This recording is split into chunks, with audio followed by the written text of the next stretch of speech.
আসসালামু আলাইকুম। খুবই মজার মুখরোচক কচুর ডগা ইলিশ মাছের মাথা দিয়ে এই রেসিপিটা কম বেশি সবার অনেক বেশি পছন্দের। আর আমি কচুর ডগা দিয়ে ইলিশ মাছের মাথা রান্না করেছিলাম। আমি আমার মতো করে রান্না করেছি আর আজকে সেটাই আপনাদের মাঝে শেয়ার করছি। খুবই মজার খাবার। এখানে কচুর ডগাটা আস্ত ভালো করে ধুয়ে পরিষ্কার করে নিয়ে পানিটা ঝরিয়ে নিয়ে এভাবে ছোট টুকরো করে ধুয়ে একটা প্রেসার কুকারে নিয়ে নিলাম।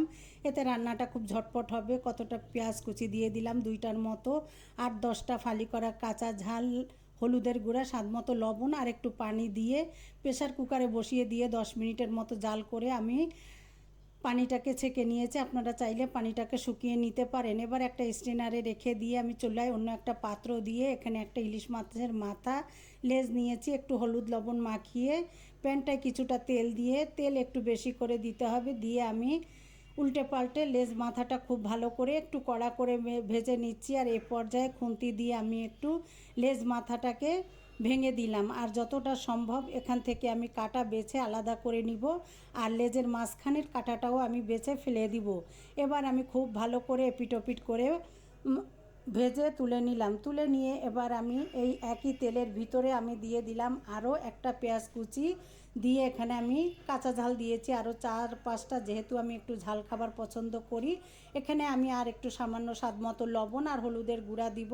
আপনারা চাইলে আপনাদের মতো মশলা দিতে পারেন। আসলে ইলিশ মাছে আমি খুব বেশি মশলা ব্যবহার করি না, আমি সব সময় বলি। আর একটু লাল মরিচের গুঁড়া, সামান্য পানি দিয়ে মশলাটাকে একটু ভুনা কষিয়ে নিয়ে তেলটা যখন উপরে উঠে এসেছে, এই পর্যায়ে আমি আগে থেকে যে কচুর ডগাটা স্ট্রেনারে রেখে দিয়েছিলাম এ পর্যায়ে দিয়ে দিলাম। দিয়ে নাড়াচাড়া করে খুব ভালো করে মশলার সাথে কষিয়ে নিচ্ছি। আর এই কচুর ডগাটা আমি পুরোপুরি কিন্তু গায়ের পানিটা শুকিয়ে নিয়ে রান্না করব। আর এই কচুর ডগাটা খেতে যে কি মজার, যারা ইলিশ মাছের মাথা দিয়ে কচুর ডগা রান্না করে খান তারা জানেন।